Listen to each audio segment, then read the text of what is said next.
Yes, nabasuhuje cyane mu byubahiro byanyu.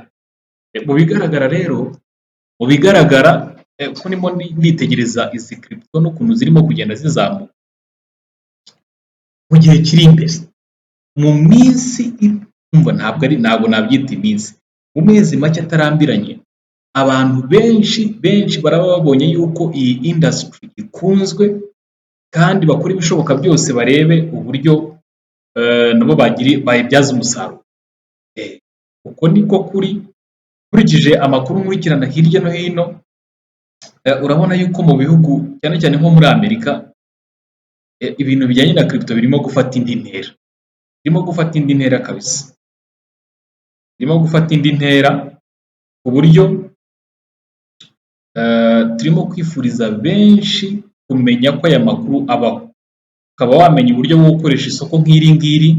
Ndabaha link muri comment no muri description, kuko muri ino minsi wenda mbikomojeho ku bantu bashyashya cyane cyane bashaka kwiyigira, ni karibu dukorera ku Gisimenti, ukiga imikorere n'imikoreshereze ya crypto, iz'ingenzi umuntu ashobora kubika, isaha yizewe wabika ni hehe, muri rusange amakuru byifashe biti, byifashe biti. So, aya makuru arakenewe cyane ku bantu bashya, cyane ku bantu bashyashya kabisa. Reka, hari abantu bari bambajije rero ku bijyanye na liste y'izo umuntu ashobora kwibandaho. Mu by'ukuri nagerageje gusoma hirya no hino ndeba, ariko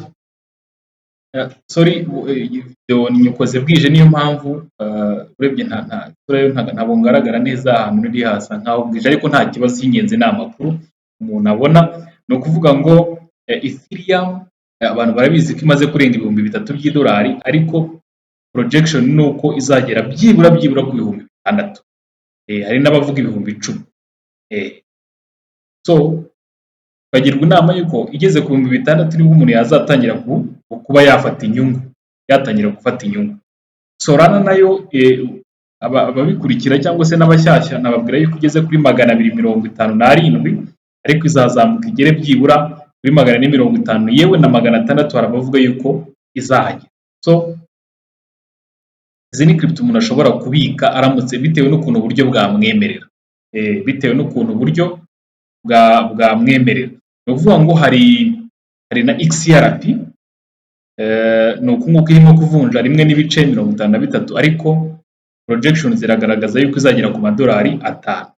Hakaba Cardano, ADA yamaze kugera ku $1 yarazamutse mu buryo bufatika, ariko nayo ku $5 izahagera. Avax hafi hashoboka igomba kuzagarukira ni ku $200. Hanyuma na Ton ugomba kuzagera ku $30. Ubu ngubu ugeze kuri, iravunja igiciro cyayo ni 5.69, zirimo zirazamuka ku rugero rukomeye. Muri weekend akenshi nibwo wenda habaho akantu ka retracement, ariko ubuzamuka ugiye kureba muri rusange kuri izi crypto ntabwo ari buto. Indi umuntu agize uburyo yakwibikaho ni XRM, irimo kuvunja 0.43, hafi izagarukira ni ku $6. So urumva rero, nko ku muntu wajyaga ambaza ati reko se izo twakibandaho Serge ni izihe, cyangwa se muri ino minsi zirimo kubikora, cyangwa se zihagaze neza, cyangwa se zizewe umuntu yagira icyo ashyiraho amafaranga ye ntazagira ikibazo, ni izihe? Ntekereza yuko ibyo ari byo byose nzibahaye. Ku muntu ufite akajenda cyangwa se ahantu yandika, ntekereza ko yamaze kwandika izi zose uko nagiye nzikurikiranya. Ariko umwaka utaha urebye muri rusange ni umwaka navuga yuko uzaba busy, ni umwaka uzaba uri busy, cyane cyane mu bantu bari muri industry ya crypto n'abandi bashyashya bazaba bashaka, barimo kuyizamo, kubera yuko iyi ni imwe mu nzira umuntu ashobora gucamo amafaranga ye akayageza ku rundi rwego. Niba wari ufite wenda, niba ari $1,000 akaba yaba $4,000 cyangwa se yewe $5,000. Ni ibintu bishoboka cyane. Niba ari amadolari 2,000 akaba yaba 7,000 cyangwa se 10. ni ibintu bishoboka. So akagira ukuntu yakwigira ijuru mu bijyanye no kwikuba.